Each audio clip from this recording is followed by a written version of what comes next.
Hello বন্ধুরা, welcome to my YouTube channel রাখির কিচেনে সবাইকে স্বাগত জানিয়ে আজকে দারুণ একটা রেসিপি শেয়ার করতে চলেছি। তো আজকের রেসিপি ম্যাঙ্গো সন্দেশ। তো কিভাবে পাকা আম দিয়ে সন্দেশ বানানো যায় আপনাদের কিন্তু আজকে শেয়ার করব। তো এই রেসিপির পুরো ভিডিওটা দেখার জন্য আপনাদের কাছে কিন্তু অনুরোধ রইল।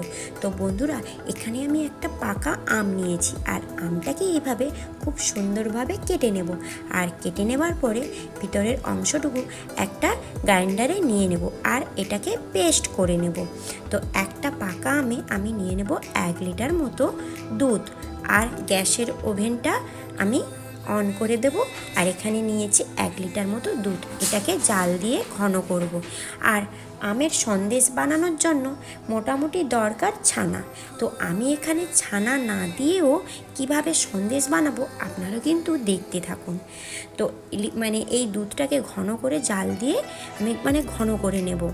এরপরে আমি অ্যাড করব এলাইচি গুঁড়ো আর দিয়ে দেবো ব্রাউন সুগার। আমি এখানে 1 কাপ মতো ব্রাউন সুগার অ্যাড করেছি 1 লিটার দুধে, আর এটাই যথেষ্ট। আর দিয়ে দেব প্রায় 2 টেবিল চামচ, বড় চামচে 2 টেবিল চামচ মতো গুঁড়ো দুধ। আর টেস্টটা যাতে ভালো আসে তাই আমি অ্যাড করলাম। তো এটা লিকুইড দুধটা ঘন করে নেব।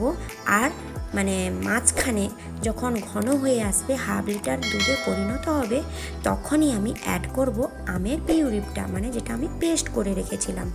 তো সেটাকে আমি অ্যাড করে দেব। একটা পাকা আম কিন্তু আমি নিয়েছিলাম। তো আমি এটাকে ঘন ঘন জাল দিয়ে এটাকে নাড়তে থাকবো। তো এটা নাড়ার পরে এখানে দেখুন বন্ধুরা, যেহেতু আমি এখানে ছানা ব্যবহার করিনি, আমটা দেওয়ার পরে দুধটা কেটে কেটে হালকা কেটে কেটে ছানায় পরিণত হয়ে গেছে।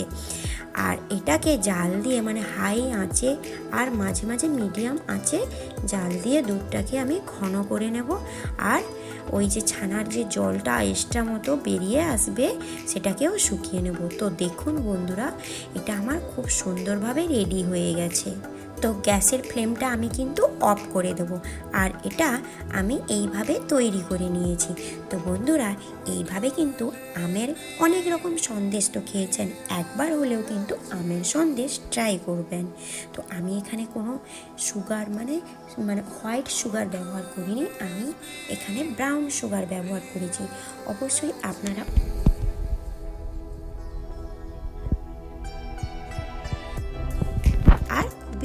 ভালো। এবারে আমি একটা পাত্র নিয়েছি, তাতে আমি দিয়ে দেবো একটা অয়েলি পেপার কিংবা এমনি তাতে অল্প একটু ঘি ব্রাশ করে নেব।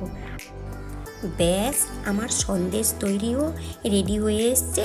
তো বন্ধুরা, কি ভাবছেন যে দূর দূরান্ত থেকে আমার এই রেসিপিগুলো দেখছেন বা দেখছো? বন্ধুরা, প্লিজ আমার রেসিপি যদি ভালো লেগে থাকে আমার চ্যানেলটিকে সাবস্ক্রাইব করে দিন আর অনেক অনেক শেয়ার করে দেবে, আর ছোট্ট একটা কিন্তু লাইক করে দেবে। আর রেসিপিটা অবশ্যই বানিয়ে আমাকে কমেন্টে জানাবে। আর পাশে থাকা বেল আইকনটা যেন প্রেস করতে ভুলে যাবেন না। কেন বলুন তো? আমি যখনই নতুন নতুন রেসিপি আপনাদের কাছে আনবো না, নোটিফিকেশান চলে যাবে। তো প্রায় আমি সন্দেশটা রেডি করে নিয়েছিলাম। এটাকে আমি রেখে দিয়েছিলাম প্রায় 30 মিনিট। ব্যাস, আমার 30 মিনিটের পরে ঠান্ডা হওয়া অবধি এটাকে অপেক্ষা করতে হবে। সুন্দরভাবে সেট হয়ে গেছে। তো দেখুন, উপর থেকে অয়েলি পেপারটা আমি তুলে দিলাম, খুব সুন্দরভাবে এটা আমার সেট হয়ে গেছে। যেহেতু এটাকে ভালো করে আমি কড়াইতে শুকনো করে নিয়েছিলাম আর বেশি সময়ও লাগেনি। আর উপর থেকে আমি কিছুটা নাট ছড়িয়ে দেব, দেখতেও ভালো লাগবে আর খেতেও ভালো লাগবে। তো এইভাবে কখনো আমের সন্দেশ বানিয়েছেন নাকি? অবশ্যই কিন্তু আমের সন্দেশ একবার হলেও ট্রাই করে দেখবেন। তো এখন তো পাকা আম খুবই পাওয়া যাচ্ছে। পাকা আমের রেসিপি অনেকে অনেক ধরনের বানাচ্ছে। তো আমি আজকে বানালাম আমের সন্দেশ। তো মার্কেট থেকে অনেক ধরনের সন্দেশ কিনে এনে তো খান, অবশ্যই বাড়িতে হেলদিযুক্ত খাবার খান আর বাড়িতে বানিয়েই খান।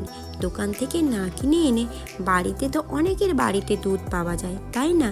তো এইভাবে দুধ দিয়ে আর আম দিয়ে, মানে আমও সবার বাড়িতে প্রায় থাকে, দিয়ে এইভাবে হেলদিযুক্ত খাবার বানিয়ে অবশ্যই খান দোকান থেকে না কিনে এনে। তো দেখুন বন্ধুরা, দেখতে যতটা অসাধারণ না, খেতে কিন্তু আরও অসাধারণ ছিল।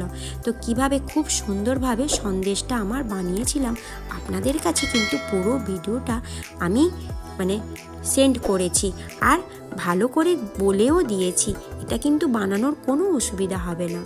তো আজকের মতো এই পর্যন্ত, কাল আবার কোনো নতুন ভিডিও নিয়ে চলে আসবো।